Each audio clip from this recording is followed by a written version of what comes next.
What's on guys, we're back with a brand new video. Today we're continuing on the every team's preview going to 2021, and we're going with one of the most popular clubs in the AFL over its whole history, which is the Collingwood Football Club. Now for some people this is the most hated team, but for most of its history it's been a very successful club. But over the off season, most people know that they had a bit of problems with keeping their players. They had salary cap issues and all that stuff. So now I'm going to go over what I reckon Collingwood will do in the 2021 season. So I upload daily AFL videos. So if you like that, subscribe down below. Hit that notification bell so you know when I upload 4 p.m. every day. And we're on the road to 300 subscribers. We just hit 250, so thank you very much for that. So let's get straight onto the video. Alright, first up, the breakout player, I've gone with Isaac Quainer. Now this man is already a fan favourite for Collingwood fans and AFL fans in general, but his football ability has not really been able to get on the park. He showed potential with his great kicking ability, football IQ off the charts, the ability to intercept mark, all strengths that you want from a halfback. And he showed him in spurts, but he hasn't been able to get healthy so far, which is not too great. Mostly because of injuries, of course, but like he just gets so unlucky. Like that injury that he got when he was versing Sydney, where he got that huge cut in his leg, was so gruesome. I couldn't even look at it. So, but I still reckon if he can play all 22 games, I don't think he'll be in All-Australian contention, but I reckon he'll be a very good, respectable halfback in 2021. Next up for needs to improve, might be a bit of a shock to a few people, but it's Brodie Grundy. Now this bloke is a top 3 ruckman in the comp, but he took a step back this year. I feel like that, like me, like other AFL fans, we thought that Brodie Grundy kind of took it a little bit step back because of his 7-year, $7 million contract that he got. And now that he knows he's got guaranteed $7 million, he's just taken a step back, doesn't need a show, doesn't need to go off because it's not his contract year anymore. Which is just, if this actually happens and he ends up not even playing up to his potential, they'll just stop like clubs wanting to give long contracts out. Because now this man will be at Collingwood for the next 7 years, unless, or who knows, we thought Trelaw was going to be there for the next 5 years, but like this man's meant to be their franchise player, but he took a step back. Like he did not look like the same Brodie Grundy. He looked unfit. He even got taken out of the ruck in the qualifying final against the best ruckman in the comp, Nick Naitanui, and Darcy Cameron was taking the ruck instead of Brodie Grundy in the final quarter. Like what does that show you? That just shows how much of a step back that Brodie Grundy. If that was like 2018, no way Brodie Grundy would never not be in that ruck situation. So he really needs to improve, and I expect him to because he was just such a great player. Now for the BNF winner, I've gone with Taylor Adams. Now this man just came off a breakout year in the 2020 season, becoming an All-Australian for the very first time, winning the Collingwood BNF in the 2020 season, and also becoming one of the best two-way midfielders in the competition. And even though he's a two-way midfielder, he can still kick goals. He stood up pretty much in the absence of Adam Treloar and Scott Penderbury in the midfield, and even Steele Sidebottom. Sometimes they're running like Will Kelly, who just got delisted, Braden Sire, who should have a good year next year, and just Taylor Adams in the midfield, and they're still like bailing through it. And by the sounds of it, they might have to do the same this year, because now they don't even have Adam Treloar or Tom Phillips, which were two best 22 midfielders. So I expect this man to show up again. And Scott Pendlebury's not getting any younger, so he might miss a few games like he did this year also. So I expect him to come in and be the best midfielder again and win a BNF. Next up for the big improver, I do have Braden Sire.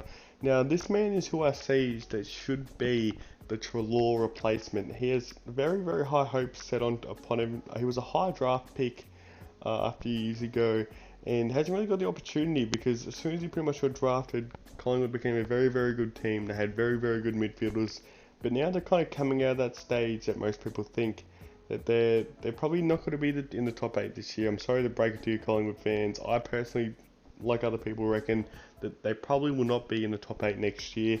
But Braden Sire is a young fella. He's a midfielder that can come in, play the Treloar type of role, and we can see how good this man actually is. This is kind of like his make or break year. If he doesn't play good when he gets his opportunity this year, this might be his kind of almost his last chance. I don't reckon they'll fully give up on him, but this is big opportunity, and I reckon he should take it on the chin and be an absolute great midfielder for Collingwood this year. Next up, for most goals, I've gone with Jordan De Goey. Now, he's been a leading goal kicker, I think, once or twice before this year. I think he was a 2018 and possibly 2019, I'm not quite sure. And he kind of just broke out in the scene in 2018, and since then he's been an absolute gun goal kicker, getting comparisons to Dustin Martin, which anyone that gets like comparison to Dustin Martin, you know they're an absolute gun. And I feel like that, like, Collingwood might not be the best team next year, so they probably won't kick as many goals as they would any other year. And I feel like that Jordan De Goey, I reckon he could be in All-Australian contention this year. If he plays all games, he'll get more opportunities in the forward line with the loss of Jane Stevenson, so he'll be the main small guy when he's kind of had to share a load with Jane Stevenson his whole time being an absolute superstar. It used to be like the tandem, and I don't know how you treat being pretty much losing his duo partner in Jane Stevenson, but I expect him to just take it on the chin, be an absolute superstar, kick goals out of nowhere, and just not have a breakout season again, but he could be an All-Australian this year. Alright, now we move on to the best 22, and obviously there was a few out, so I moved Josh Dacos. I did play a lot of wing from where Tom Phillips was playing last year. I've also chucked Brain Sire where Adam Treloar played last year, and I expect this to be around the team. I've not included Chris Mayne, which I was almost going to, because I feel like that they'll use a few more young guys. That's why I've included people like Tyler Brown, Greenwood, and I feel like they will go for the double ruck because they seem to love it at the late part of last year with Darcy Cameron, and Darcy Cameron is a young fella, so they might like running a younger type of ruckman and kind of developing him with like a key forward, because he did kick, I think, about 5 or 6 goals in a game we did play, which obviously is not too great, but it's not bad for a guy that's just coming in to be kind of like a key forward ruckman. And it seemed to work, so yeah, this is the team that I've gone for. Obviously Jeremy Howe is back, and yeah, I feel like this is a pretty good team. Almost it could actually go into the top 8 because they've got the talent, it's just how they'll work together. So for 2021, I do have the Pies finishing 10th. Now, it's mainly not on the talent that they've got, but this is just my thinking process. I just think that they only just scraped into the top 8 this year by, I think it was like half a game by their draw that they got against the Tigers. And then they're losing 3 best 22 players in Tom Phillips, Jane Stevenson, and Adam Treloar, which they were all pretty important players to how the Pies played. And losing them, I just feel like that not only will it have an impact on how they play, but psychological, I can't even say that word, but like in their mind, they just think that, like, it's kind of like how Adelaide were in 2018. Everyone had them top 4, their list was elite, they barely changed anything from the year that they went to the grand final, but everyone knows they ended up finishing 10th that year, or I think they finished 10th or 11th. So I just feel like it's more the mindset of the players, the chemistry of the players that will cause them not to have a top 8 appearance in 2021. But I could be wrong, they could come, they could be completely normal, they could all love each other, they could all this. Because it seemed like there was a bit of stuff going on behind the doors, and that's usually not great when you're trying to make a top 8 push, as Adelaide have shown you perfect example. So thanks for watching, guys. Make sure to drop a like on this video. Let's try to get it to about 30 likes. That's where I kind of want my baseline of likes to be, because I feel like that's a pretty good number, 30. Steph Curry, Darcy Moore, you know what I'm talking about. So we just have 250 subscribers. We are currently, I think we are something like 45 away from 300. So if we can hit 300 by the end of this month, it will be absolutely elite.